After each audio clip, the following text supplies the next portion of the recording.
I want you to hear me out.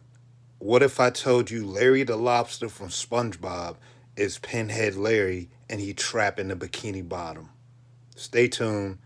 Watch all the way to the end. Let's get to it. Shout out Alex Bale, SpongeBob guy.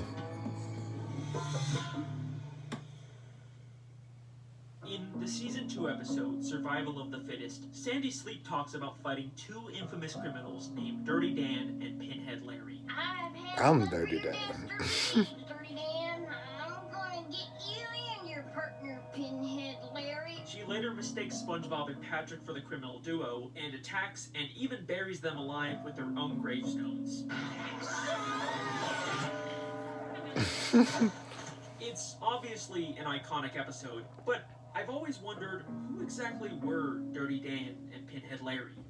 Type shit. Pinhead, your time is up. Who you calling Pinhead? Were they real people, or were they just someone Sandy made up?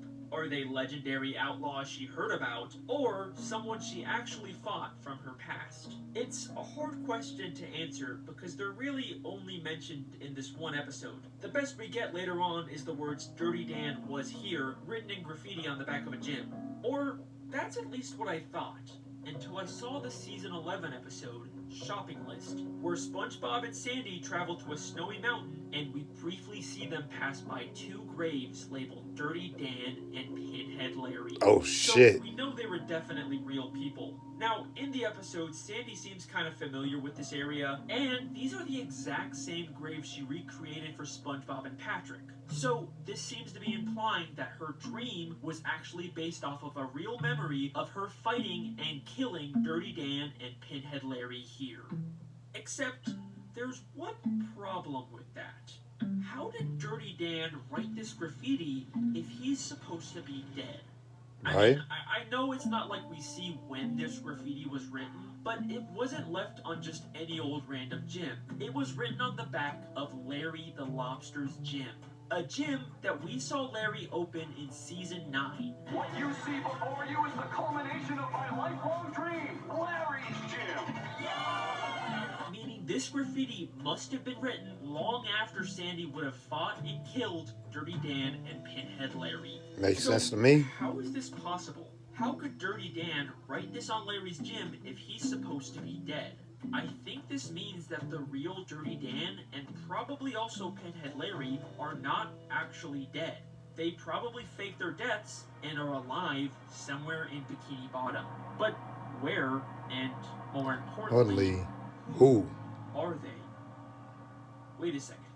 Why would Dirty Dan write that he was here at this specific gym? Larry's gym.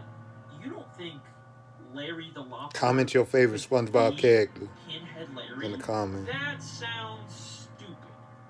Or does it? Does it? I mean, it would explain why Dirty Dan would risk exposing that he's still alive at a place Sandy probably frequents. Maybe he's leaving a message for his former criminal partner. Okay, let's not get ahead of ourselves. So, they're both named Larry, and you definitely could say he has a pin-shaped head.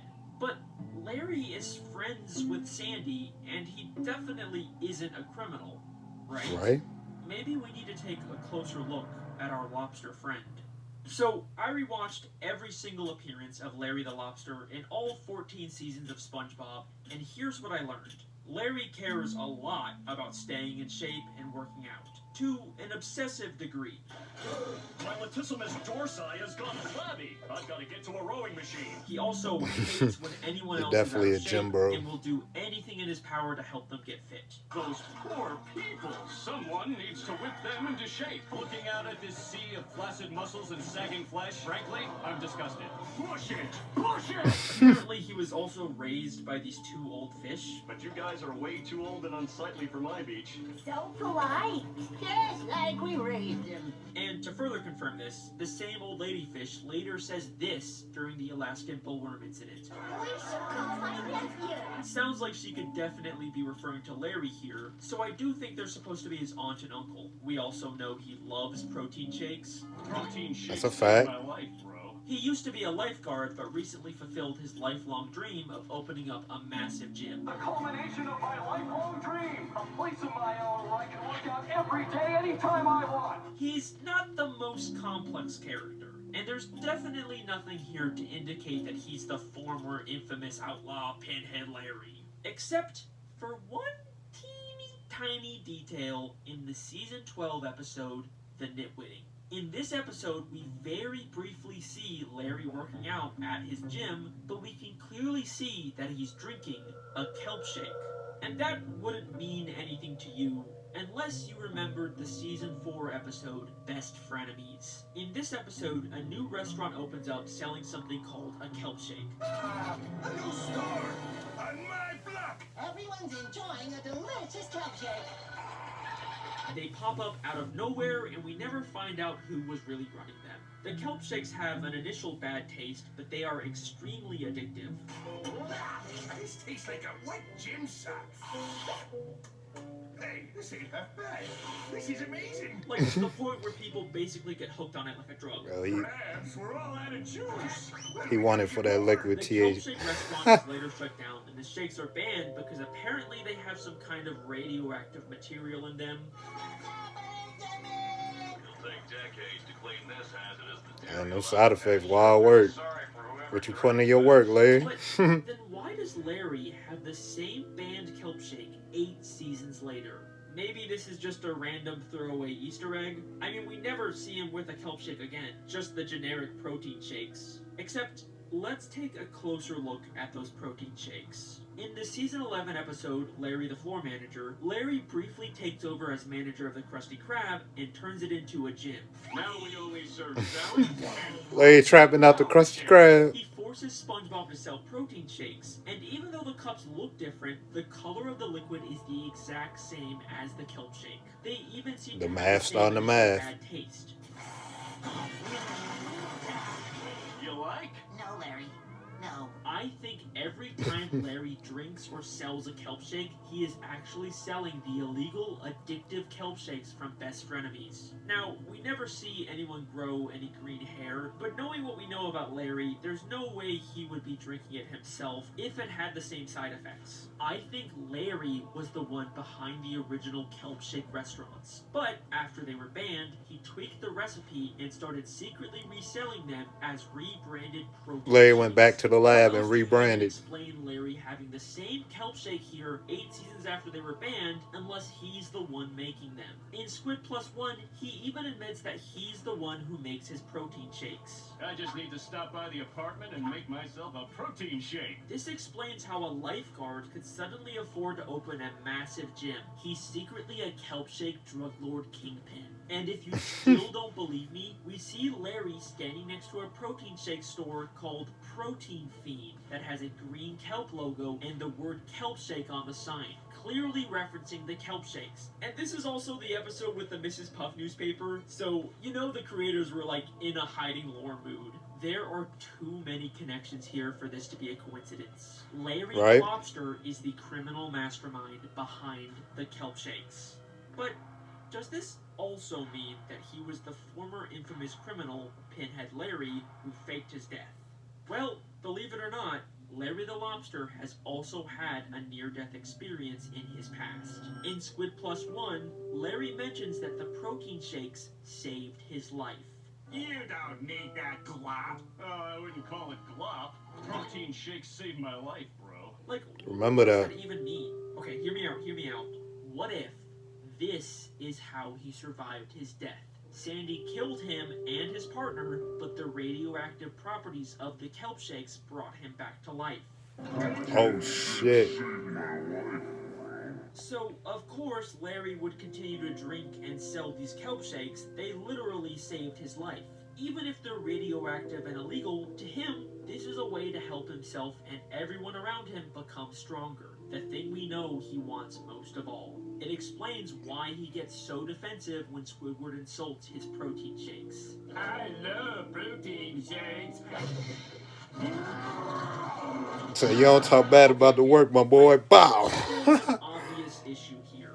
If Sandy killed Pinhead Larry, why doesn't she recognize him now? Well, I think we get a possible explanation to this in the Camp Coral spin-off episode, Game Night, where the camp counselors play a board game called Lobster Trap. If you take away the beard and the eye patch, the lobster on the box looks exactly like Larry. A direct clue about Larry the Lobster being a criminal. Just like that flying That Larry from past life. this game is based on the real legendary criminal Pinhead Larry. This explains why Sandy wouldn't recognize Larry the Lobster. Either this is a criminal disguise he wore, or, and I'm just speculating here, it's actually what he used to look like, and the healing properties of the kelp shake fixed his eye. And if you're still that makes not sense. convinced about Larry's criminal connections, I've saved my best evidence for last. Remember that old lady that raised Larry? So polite. We should call my nephew. She's just a sweet old lady. There's no way she would have raised a criminal mastermind, right? Well, in the season 9 episode, Patrick Man, she is revealed to be none other than the Dirty Bubble. Oh, dear! The dirty bubble! This random old Didn't see lady that coming. is actually one of the most notorious criminals in Bikini Bottom all along. Man Ray's partner in crime, the Dirty Bubble. Mermaid Man and Barnacle. Shout out Man Ray, best SpongeBob villain in the And series. I know what you're Y'all ain't thinking. ready for Maybe that convo, this is just a though. disguise he wore in this one episode. It doesn't necessarily mean this old lady has always been the Dirty Bubble, but I checked everywhere, and I can confidently say that we have never seen the Dirty Bubble and this lady in the same scene. He And not she's wrong, a though. pretty common background character. Also, she lives in the same retirement home as the Dirty Bubble's nemesis, and we see her constantly in the background watching them. She is literally the perfect cover for the Dirty Bubble to spy on them. But most damning of all, this old lady is friends with and even went to high school with Man Ray. Why, hello, Ray. Mabel! I haven't seen you since high school. Larry the Lobster was raised by the Dirty Bubble, explaining how Dirty he Bubble became taught Larry the game. criminal known as Pinhead Larry. And wait a second, Pinhead Larry was raised by the Dirty Bubble? The only criminal we know in the show whose entire gimmick is being dirty. Holy shit, the Dirty Bubble is Dirty Dan. It fits too perfectly. This would also Let 'em know, my explain boy. how Dirty Dan faked his death. The Dirty Bubble is constantly being killed and later brought back to life with a bubble blower. The Dirty Bubble and Larry the Lobster were the infamous criminal duo Dirty Dan and Pinhead Larry. After nearly being killed by Sandy, they changed their identities and split up. The Dirty Bubble continuing his criminal pursuits with his new partner Man Ray, and Larry the Lobster choosing a more subtle approach by secretly selling illegal kelp shakes. And even though they've been apart for years now, the Dirty Bubble still left a little reminder to his old partner. Dirty Dan was here. Yes, he certainly was. And that... Everybody, make sure you leave me a comment in the comment section. Let me know your thoughts. Make sure you like, follow, subscribe to BernardoDavinci and Alex Bale. Love your videos, man. Keep up the great job.